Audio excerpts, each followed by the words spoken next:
Hello there, welcome to part 14 of the Darkest Dungeon, and to quickly browse over what we've done here in the town. We've got Picot and Grizzlet getting their rabies cured. We're locking the Luminous trait and removing the Torn Rotator trait for a Jester, and we have our magnificent man-at-arms here. We're locking the Photomania trait and removing Kleptomaniac. And those are the 4 slots that are filled here. So, unfortunately, we're going to have to neglect our Antiquarian for a while, but it's going to be a long time before that character goes in. And a character slowly heals their stress over time in a town. Very, very slowly, but it's going to be a very long time before we need her. Again. Well, that's a lie. We're going to need her very soon. I have not spent any upgrades on my blacksmith, but I will very soon. We're going to need to get our weapon upgrades and stuff to level 3. Now, we have an opportunity to take on the Brigand 8-pounder, but I'm not going to do that yet. I'm going to see if we can wait another week and get a better roll. So I'm selecting a team full of level 0s here, and we're going to try and capitalize on this team's ability to mark enemies. And their very strong specialization against humanoid enemies makes them really, really strong as a group in the Warrens. I was tempted to go here to the Cove instead, though, because of the Witch's Vial for the Plague Doctor. But I think that we can survive without it. We should start getting the Warrens opened up, and this team is very good for the Warrens. So next week I'm going to wait for them. This is a level 3 mission, and as you can see, we can gather the medicines again and continue to capitalize on the free mental health care that we would get. This would be running us a ridiculous amount of money if we were removing and locking all of these traits, up to 10,000 per service of locking a positive and removing a negative. If it's a permanent negative trait as opposed to a non-permanently locked one. But anyways, let's get straight into our provisions here. So you can see that we get some dog treats for this character because he is a Hound Master. This team, as I said before, specializes with taking out enemies via marking them. Now, marking is not something that is so easy to strategize doing early game because the enemies don't have as much HP as they would in a level 3 mission and whatnot. These incredibly ridiculously high amounts of damage that we might roll for in this dungeon might not make any sense at all, and it might also not make sense why we're spending the extra turn to mark an enemy and destroy them. It will later on when the enemies are much stronger, but right now, even with this team that can mark enemies, it's okay to just go for the beatdown. That's how low level dungeons are. So we're taking one of everything. I'm thinking about taking 4 extra food just to make sure we can eat a little bit of it and heal up. And you know how hungry my characters get in these dungeons. I'm gonna take 1 extra key because I know that we're gonna run into at least 1 chest full of heirlooms and whatnot. There's lots of opportunities to use shovels for blockades in these tunnels, but it's going to be mostly stuff like bandages and medicinal herbs. There's nowhere that you can really use anti-venom for curios down here, but you may run into enemies that will apply blight, but not very many. Most likely only spiders, just like the ruins. I'm going to take 2 holy waters just in case. I'm kind of over-provisioning for this mission, but we have the gold, and it's not worth our troops' lives trying to save a few extra gold pieces. What they bring out of this short quest will more than definitely make up for the money that we spend on supplies.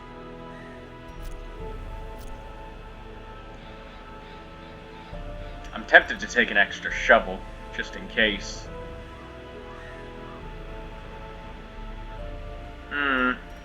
It's only 250 gold.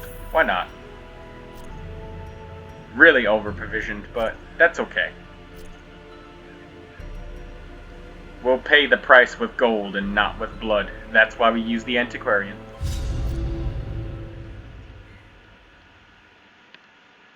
So how's everybody else's day going? That quick explanation I was given there about the town and whatnot, I've gotten a couple people asking me, you know, hey Troy, you really prioritized gold a whole hell of a lot. Why not get some of the upgrades? Well, the thing is, you need to upgrade, what, 4 or 5 teams of soldiers? And essentially, a team of soldiers, when you get them to level 3, being level 0, 1, and 2, you can afford to... Hold on. They breed quickly down there in the dark. But perhaps we can slay them even faster.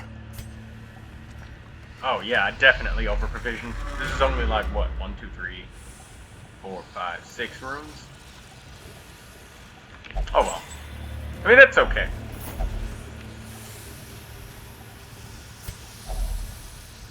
Alright, so we're gonna use bandage on the rack of blades. A fortune, waiting to be spent.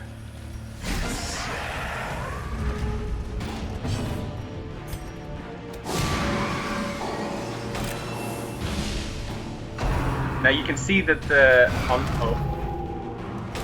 debuffing. Alright, see how it is. On the bottom right corner of the screen, you can see that this enemy is both human and beast. You can also see that this enemy here shares 2 types, unlike the other enemies. So our bounty hunter here benefits from the bonus damage that he can deal to others, other humans, and you can see the damage that he gets boosted is really fantastic. And as we level up this collect bounty skill, you'll see a considerable boost. And the Houndmaster here, he gets a damage bonus versus beasts. So this is why this area is very good for this team. And this character, you can see Mankind Slayer, Mankind Hater, very significant bonuses. This needs to be gotten rid of, but we'll be okay with some of the curios that we can run into. So I could just go straight for some damage on this guy, but since their speed is 5 and this guy's is 5, I'm just going to try and get these 2 guys on the next turn. He gets a speed bonus after marking an enemy, so it's more likely that he's going to go first. I'm not too worried about the 2 guys in the front. I'm more worried about the pig in the back that can deal stress damage.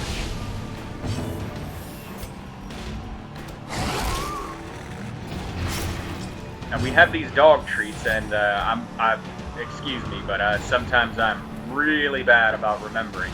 But you can see, look at the bottom right corner, the hit chance, the critical hit chance, and the damage against these enemies is very high when they're marked. Confidence surges as the enemy crumbles.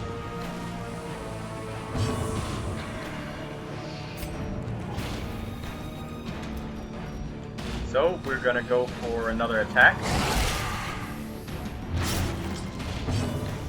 Still alive, but now you see 11 to 22 damage. Quite insane. Press this advantage. Give them no quarter. Now, I would mark this guy, but I believe that our Arbalest is not going to be lucky enough to get a higher roll than this guy. And her attack is only able to hit from rank 2 and backwards, her sniper shot. And Ren from the Old Gods moves the enemy forwards 1 rank. So we're just going to go for some straight up damage on with Sacrificial Stab.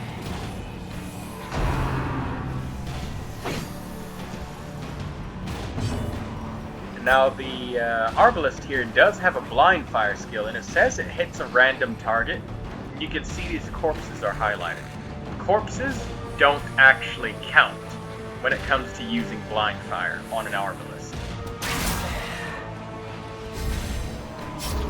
But it will target random enemies, no matter who you click on. As the fiend falls, You can see she gets a speed boost from that, so it made her more likely to go first in the next round. Or earlier, rather, than others.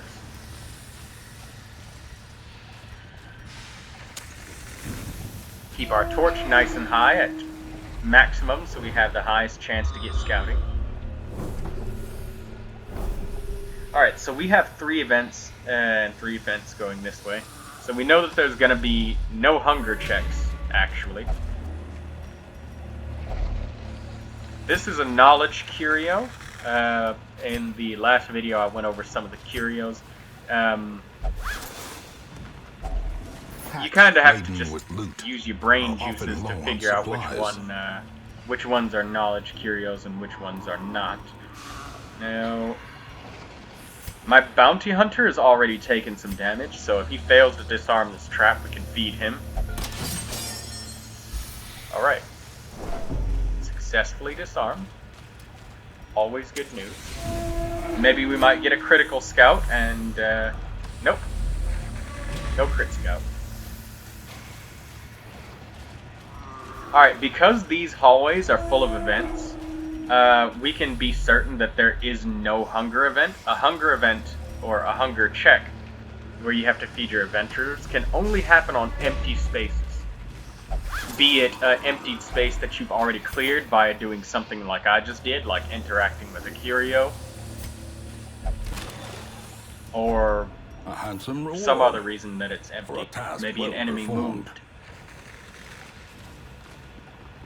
Alright, so we've got 2 enemy battles. Oh, please.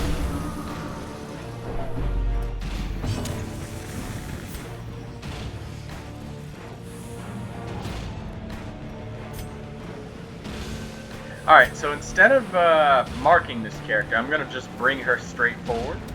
Or attempt to. And power. There we go. And just take advantage of the fact that she's human and just go straight for some damage on her and try to go for the kill. Alright, we missed. Fair game. I could go for firing at a random target, but it's so unlikely to kill, so I'm just going to go for a mark on one of these other enemies.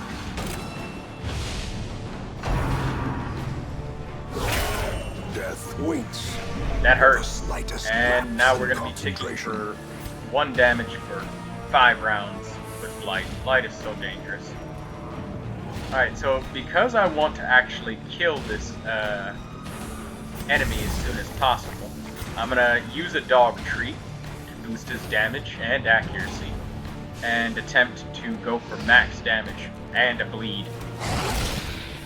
Alright, so we didn't get max damage, nor did we even get a bleed, but our cultist is getting beaten. I guess I was wrong when I forgot about these carry-on eaters. Alright, so I'm just gonna go ahead and self-heal here. His self-heal is random, and it can make your character bleed. Grievous injury. Jesus, these critical hits. Fear.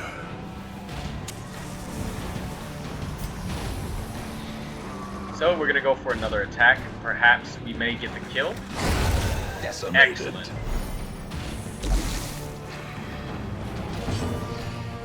Alright, gonna go for the kill again. Continue the onslaught. Destroy them all. Oh, I'm definitely trying my best.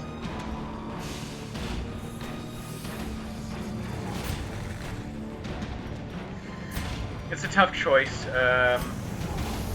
Going for the kill and preventing him from getting another blight on us is probably the best option.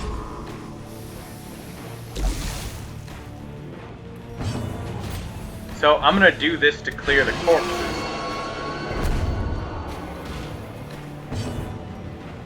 And we're gonna go for the kill again. Alright, he's not dead, but he is bleeding, so that means we can go ahead and safely try to sneak a little bit of healing here. Now, this character is going to take 4 damage, but this one is going to take about 5, I think.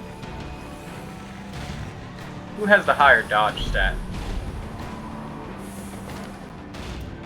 1 dodge, 18 dodge. Alright, so we're going to heal the bounty hunter. Now this gives an interesting buff to boost the healing received.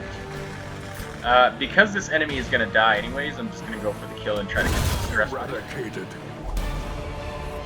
Now as you can see, rounds tick when you're out of battle each time you move 1 tile. Or 1 round ticks by. This healing effect actually stays, and it takes effect on any kind of heal, including eating food. So we can kind of shrug off some of this damage with a little bit of gluttony.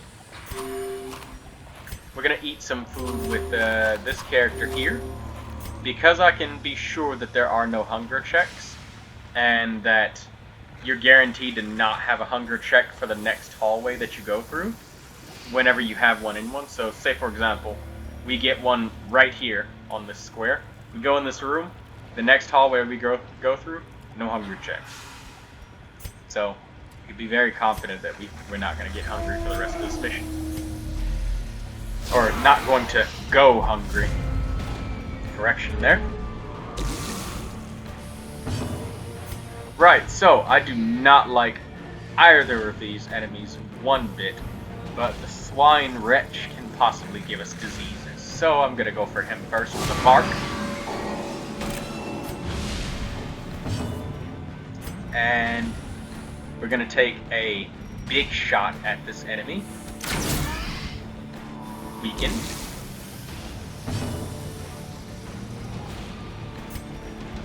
Now we could try to mark this enemy, but I'm just going to bring this one forward with Come Hither, because I believe that my Houndmaster is fully well able to kill that enemy. So we're going to bring this guy forward.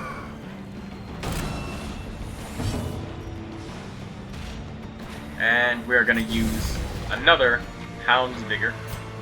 I'm not being stingy with those because they take inventory space and they help me make sure I can kill an enemy. Their formation is broken. Maintain the offensive. Alright, so.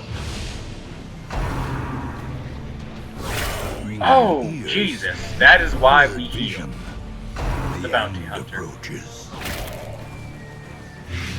Man, it is very unfortunate. We have the fortifying garlic on this guy, and he's gotten smacked with critical hits and everything. A lot of times we just guard him. And he's not managed to resist any blights whatsoever. There. Take that. Your low accuracy.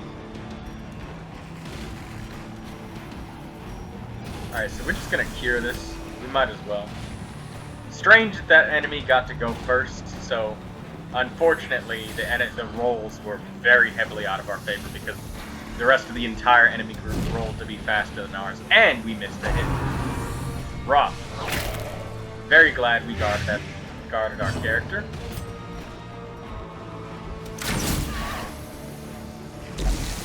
I should have brought Blight, Cure.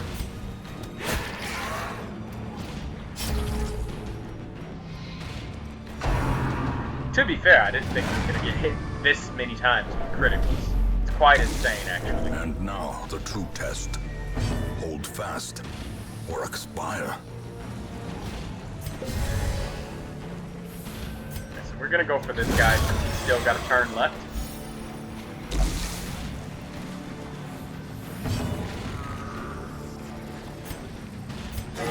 Attempt a heal? Thank goodness. Something goes our way. So we're just gonna keep going straight for damage. I tried to show off the mechanic of... Finally, he resists 1 blight.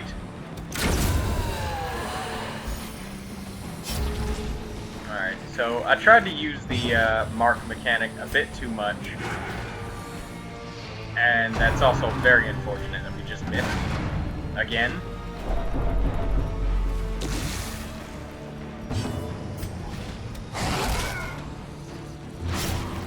Yeah, I tried to use the mark mechanic, and in the very, very early levels of level 1, it's not very good to use it because the character speed is so low, and things like that can happen. But later on, Success so clearly in view.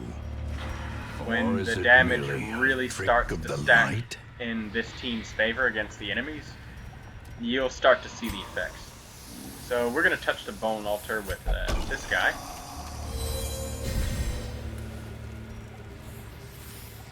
Cheered that status, and he's going to deal much more damage, much higher accuracy. Till we can. No more marking though, for a little while. We're going to use some herbs to cleanse this and increase our damage even more. Could have used these sooner. Since he's so close to dying, we're just going to use the Houndmaster. Mechanical And hazards that 80% possessed chance by failed. evil intent. And we got a bleed. And took stress damage. Short quests feel so much harder than mediums. Way harder. As a matter of fact, they are.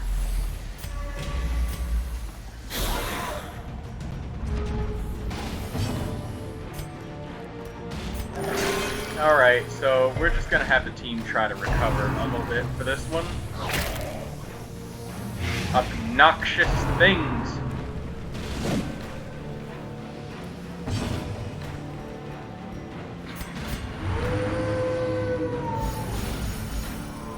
Alright, so we got a very tiny amount of stress relief from that.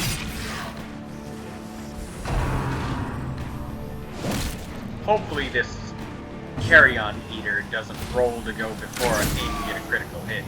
If he does, then somebody will probably be on death's door. Oh, there we go. Got to kill him.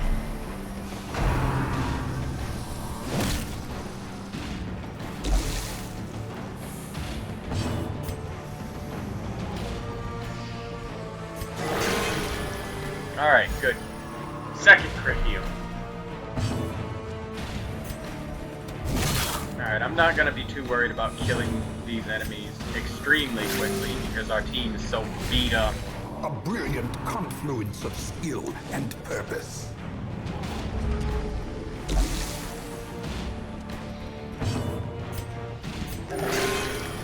Alright, so we got very lucky with our heals.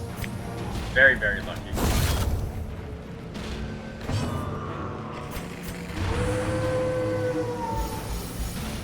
So this is a chance to relieve stress. It's not guaranteed, but, well, short quests are really tough.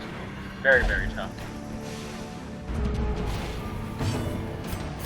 We know it will signal more, but we need to alleviate all of the stress that we can.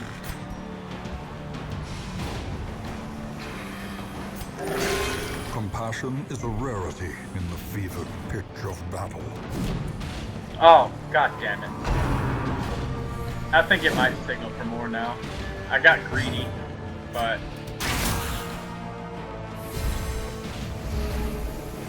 Oh, nope. We didn't get flagged for stalling. Nice. Well, in that case, nah. Everybody's damn near full. Might as well kill him because that can happen. The blood quickens.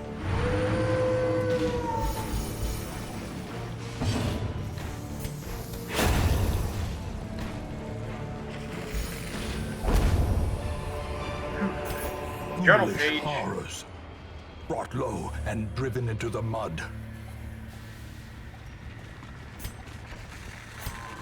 Kept it up long enough so you can pause it, and another trap. Ancient traps lie in wait, unsprung and thirsting. This for is the blood. amount of bleed damage that normal bleeds and blights and whatnot would inflict on higher level dungeons. 3 per round.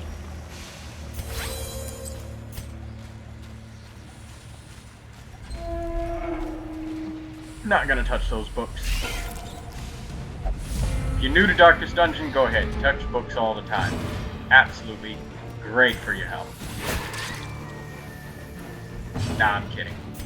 It's very frequently bad. Alright, so I'm gonna get greedy and go for a kill on this front spider because he has more HP. And I'm gonna try and finish the other one off with a bounty hunter. So we rolled for minimum damage. It's not all bad because we can roll to kill this enemy. Done. And now we'll kill the next enemy in the front. Another abomination. Hey, a critical hit of our own. Could have used one of those earlier.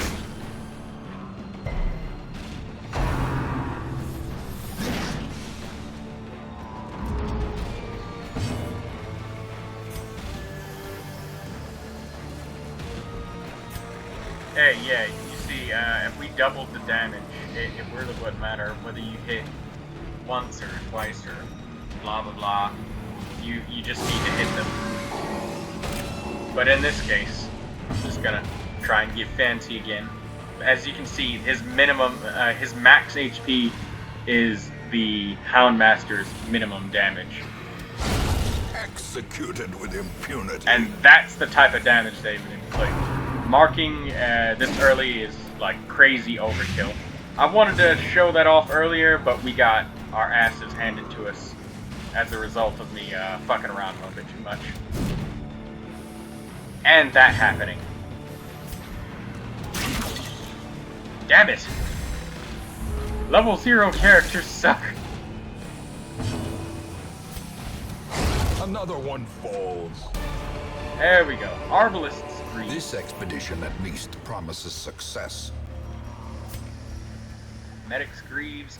Gonna put those on because there's no reason why we shouldn't. Gonna open it with the Bounty Hunter. Glittering gold, trinkets and baubles, paid for in blood. I'm sure that there's a heirloom chest over here. There's usually at least one in short dungeons. The light, the promise of safety. We have used up damn near everything, so since the status effect you'll normally get from this is bleed, I'm going to use the Bounty Hunter to touch it. Okay. Just a tiny bit of gold is the first. Son of a...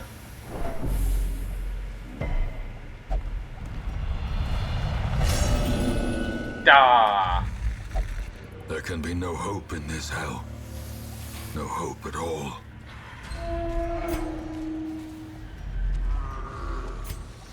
Wow, not a single heirloom chest. A very, very empty dungeon. I guess I was right. All we're gonna get back is what we made from the run. So a dungeon that was practically empty, full of stress, and got barely anything out of it. We searched every room. We touched every curio except for the books. And, yeah, that was rough. Their squeals fade. Their confidence is shaken. 7,000 gold. 7,025. Plus this leper amulet. Short quests. Now you guys understand, or at least you can see why I don't take them on. Hippocratic. That's nice. Tone deaf.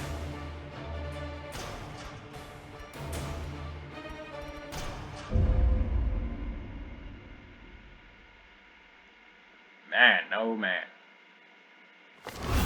A fresh irritant to some. A sanguine memory to me.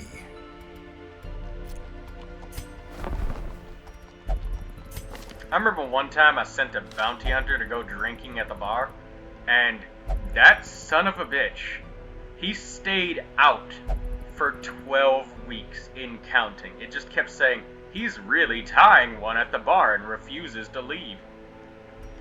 for 12 weeks straight. So just let that sink in. If you had 100 turns for a campaign, for 12% of your campaign, a character refuses to stop drinking, and you need them for a team. For 12% of the time that you play the game. That was horrible. And no, the character didn't even have an affliction at the time either, so... yeah. Very unfortunate. Demonomania. Not the leper we need. What we got here? Armor Tinkerer.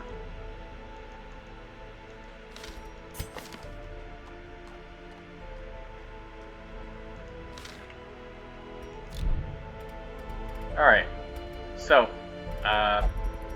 the town event log, or activity log, is all bugged out. I don't really have any mods. I don't have any mods at all installed for Darkest Dungeon, so, I don't know why that's happening. That's unfortunate, but, I'm unable to actually scroll through and just do this to show you guys what happened with macro for the previous week, so... that's why I need to spend, you know, a good couple minutes at the beginning of each video telling you guys what we were doing. So, alright, thanks for watching, and this is part 14, going into part 15 next. Gonna handle some macro off camera and then quickly go over it. Thanks for watching.